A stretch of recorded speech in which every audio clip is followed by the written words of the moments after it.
So file menu, then new file, then imo gawas nga list, pangitaas si R markdown. Dapat nilupad. Okay. Kana sa R Studio ta, file menu, then new file. Yeah, R markdown. Kana.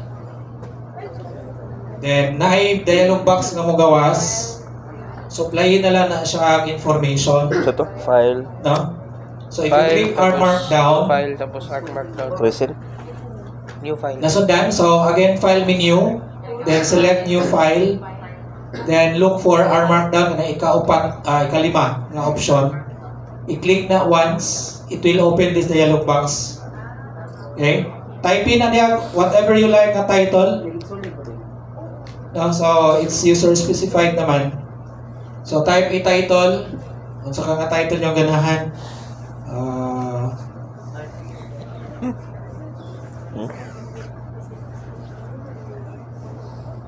Say regression session or simple. Day 1. Simple linear regression session. Then I think it's automatic mandig diri ang author inyong pangalan ang mugawas. Am I right? Wala. Kung wala, supplyin ninyo. Type in ninyo sa inyong name. Then the date, I think is automatic. So system date ang iyang gigamit. Kung sa date sa imong computer, man mo appear. So, HTML. So again, this is, What is you the specify your own title of the document. Buddhist to junior. If you want to indicate your name, pwede kung blanco, pwede na po. Even the date, pwede na po na blanco. Then below, ang default output format, there are three. No?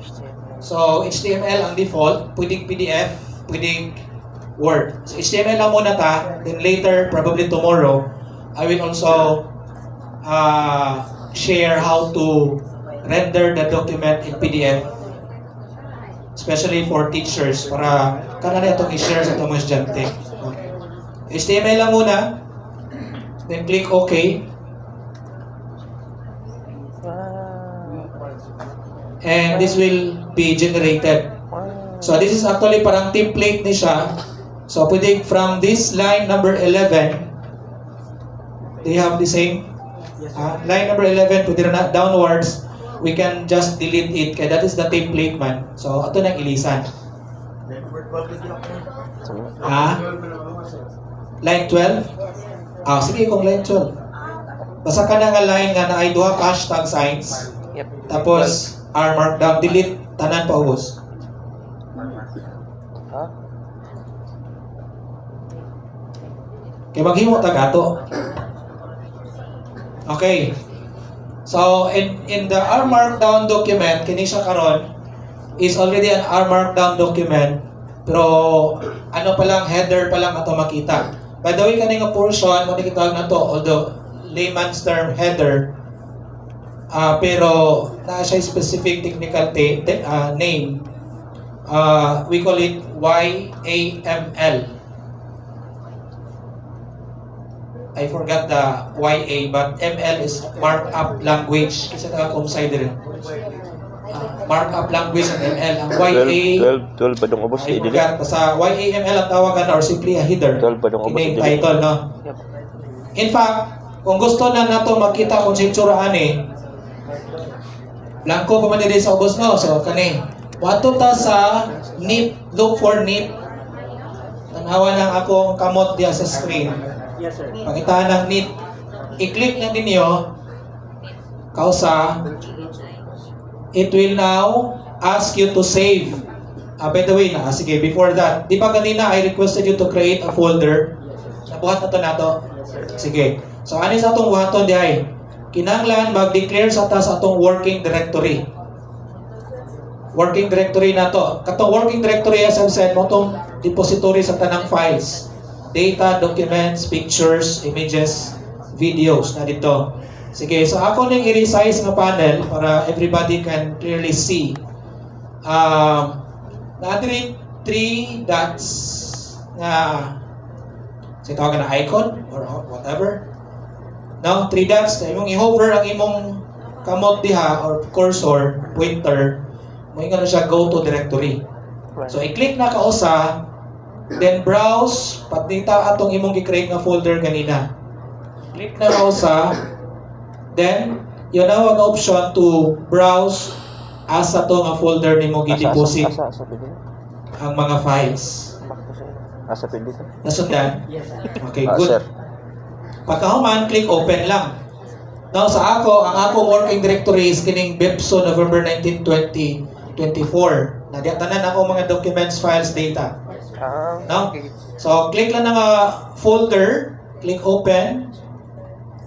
Okay, immediately Makita mo na mo appear diri sa ubos. So pasabot na ma-access na sa R Studio tanan nga files in it. Okay? Pero last step, one more step. Do you follow? Nakita na ni ang inyong ipang-create ganina na ana diha na tanan. Sige.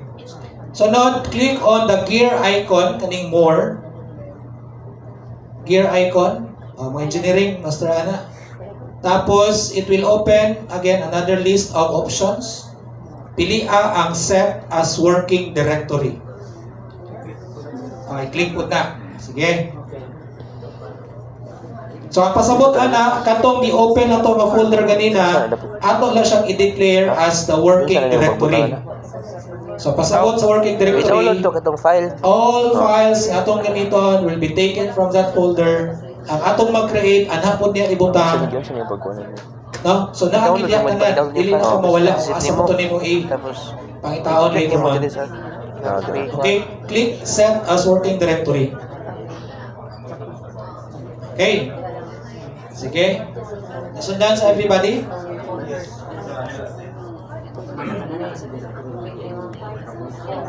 So, kinahanglan maghimo sa jud mo folder daan. Ha? 3 dots. 3 dots diri sa kaning Set as working thing. directory. Yep. No? Kani. Then click na nimo, then pangita atong folder nga imong gi-create. Afterwards, click more, then set as working directory.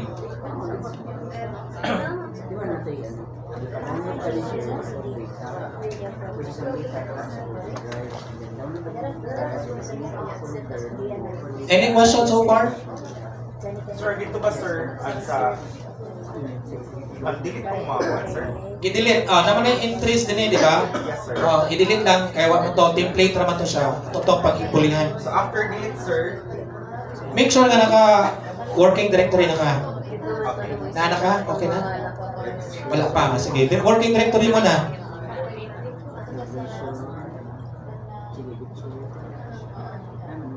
So, kini siya, again, for those na wala ka-follow kanina sa pag-set of working directory.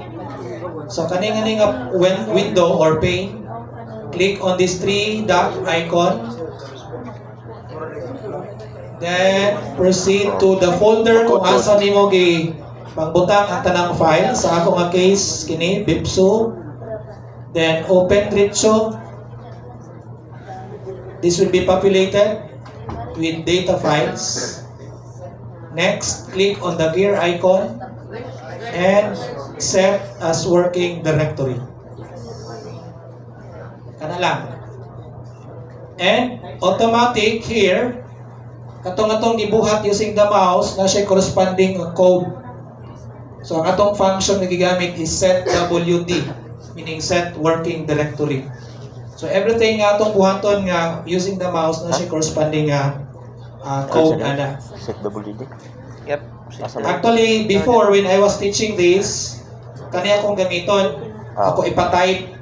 Wala Kaya ako tingnan. mang na-discover nga pwede ra mouse ra gamiton. So mouse na lang kay kasagaran sa ato. Mas preferable ang paggamit sa mouse. Alright? Sige, next. Ato ganing i-save, no? For example, if you click on neat na ta, neat.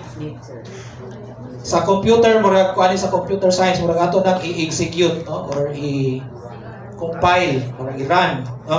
So atong init, pero manginahanglan siya ang i-save mo na. So i-save na to, automatic na siya i-save na dito sa atong working directory. So kung tanaw na to dire, kani nga folder na ko unang i-declare as working directory, so ana po na to na i-save. Supply a name. So SLR, whatever name you like. No? Whatever name you like. Ako lang po tawag SLR demo for instance. Okay? Automatic, ang extension is RMD. So, capital R, small m, small d. So, meaning the file is an R markdown document. So, save na lang diretso. Okay? Then, automatic po, iyan ang ibutang dire. So, manan ang itsura. So, simple linear regression session. That's the title of the document. Langko pa na, kaya kumantay ibuta. Sige. Isa niyo pagkita. Isa niyo pagkita. Dyan. Inignit. Once ma-supply nimo, ma-save, automatic niya i-render. Sige, so hinahina ito create sa document. Stig. Ako pa Okay, so first, Ha? gibubutan. Mas gayo. Ang tawag ko dito? Slide. sige, so ang first, by the way, ang sa katong nga document, akong i-close yata. Katong nga document, pwede na to siyang i-divide into different, kumbaga, pages, sections, and ano. So to do that, magbutang lang ta og hashtag sign. Kung usara ka hashtag, meaning first level na siya nga section. Kung duha, subsection na siya. Kung tulo, subsection sa atong document. So pwede ka na loading required packages, ang title sa kanang portion. Okay? Then, Saan? hover your mouse diri sa kaning nga part kanang plus C. May green dia nga icon. No, plus C. Kung imong ibutang imong mouse diha or cursor, may siya insert a new code chunk.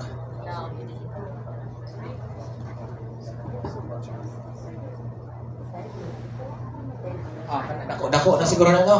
Kani. Yan, di ako diri sa ubos sa ako mouse, di ako diri sa line 12 Type good. or maybe line 13. Ako ning i-click. Then naay daghan diha nga applications. Wala na kanindot sa R Markdown. Kaya pwede ni siya gamiton sa R, pwede sa Python, pwede sa SQL, Stan, whatever imong gusto. Contra ni si Jess. Magamit siya. Katong taga physics nga mo gamit og Python, engineering nga nag Python, pwede mag R Markdown actually. Oh, No? Then R lang ta karon, Kamode ka. click R, Python. gamay. it will create a chunk. Now a chunk. A code chunk in R is or begins with small r. So naay naka braces diha, no, curly braces or curly brackets tapos R. So pasabot R na siya nga code chunk. Okay. Usaba na lang yun. Sige, so ato na din isuwat ang mga packages na atong i-load or kinanglan sa atong analysis. Sir, kami po ba to number 11? This one. Tapos, Amanay ko. You mean asa ni gikan? Okay, sige, ako nang i-delete. Ari ko sa kaning nga icon. okay. Tapos click once and select R. Okay, R man ta to gigamit nga language karon. Select R. R. Nya mo gawas na siya automatic. Okay. Sige, now loading. So pag sinabing loading, ato na tong gamiton katong ipang download and install kanina nga daghang kaayo niya. Puro ra ba trying.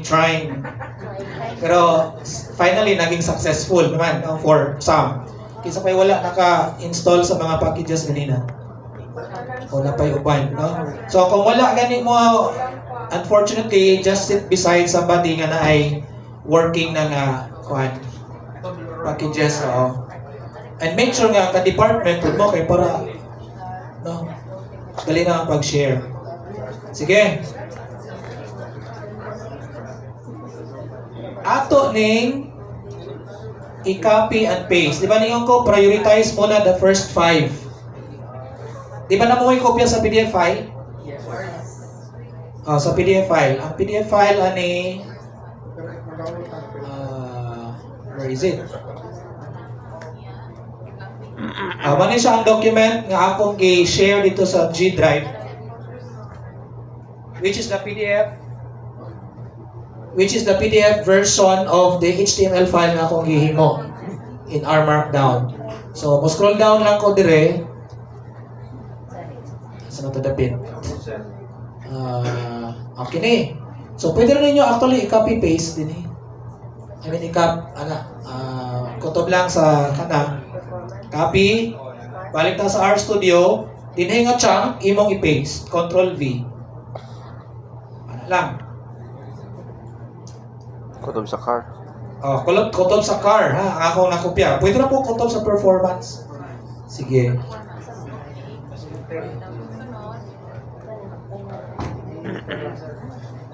Ayaw sa, ha? O bata? Kalma lang. Kalma lang. Sige, so that's the first part, no? Load tag mga libraries or packages. Pagkahuman, mag-import na tag data para makakita na kita yung sa resulta na na data nga itong gamiton, no? So second nga part,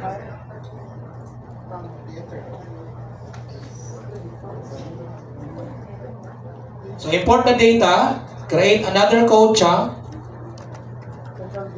Na, tapos balik ko dito sa PDF file ganina. Na ako din yung section nga importing. Ako na po nang i-copy paste. Pwede kutob lang dire. Are you following? Yes, sir. Ana. Sige. Make sure, so kaning line 23 diri sa akong document, ang akong gigamit nga function is kini. Naana siya nasulod aning read XL na package. So kana siya nga function mo mo basa or mo import sa katong Excel file nga ang pangalan advertising.xlsx. Asa man na siya? Ito sa Na sa G Drive nga dapat akong giingon ganina dapat inyo nang download. download. So na rin ako gibutang sa data nga folder. Dapat na mo yung data nga folder. Yes, Dito sir. yung pamutang itong mga Excel files. So na rin ang advertising workbook. Kanila akong gigamit, no? Pardon all those nga dili put into this kind of research.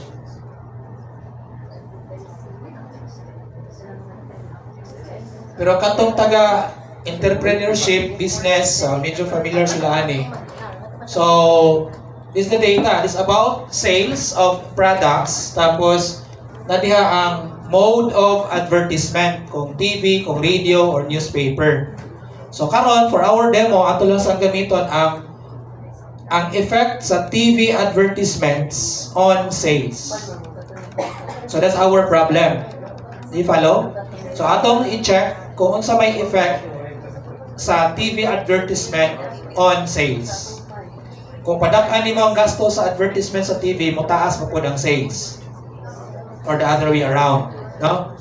Sige, so manang data nato, and we want to import this diri sa RStudio. So ang pagkuha ana mo ning line number 23 kana siya.